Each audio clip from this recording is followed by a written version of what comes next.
Lorsque je n'étais pas encore laïenne, je n'en étais pas moins dans l'attente de l'avènement du Mahdi, me faisant tout un espoir sur une pureté et une protection que je savais possible venant de Dieu.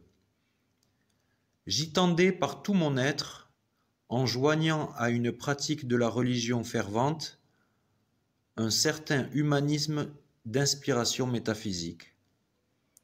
Je m'attendais à une bonne nouvelle venant de Dieu, sans présumer de la forme que cela prendrait. Quelle ne fut pas ma surprise lorsque je découvris l'appel de l'imam Moulay, paix et salut sur lui, qui affirmait à la fois être ce Mahdi attendu, de même que Mohammed, lui-même revenu une seconde fois. Sa proclamation, c'était moi hier, c'est encore moi aujourd'hui, a eu un grand effet sur moi. Un événement grandiose ne pouvait qu'être accompagné d'une révélation grandiose.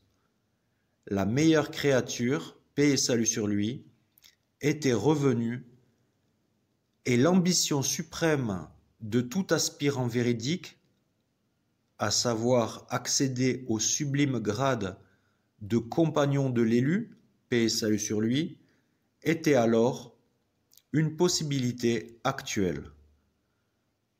Je me souviens avoir cru dès le premier instant, et de suite, j'étais assoiffé à l'idée d'obtenir un rite qui symbolise cette adhésion du cœur, si naturelle, si rassurante et si rationnelle.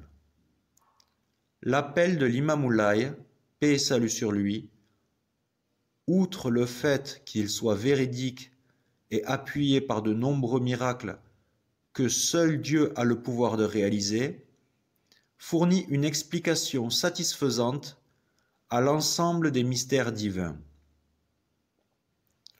Lorsque je reçus le wird layen, ce ne fut pas la fin, mais le commencement. Le livre saint lui-même s'est éclairci, de même que l'univers.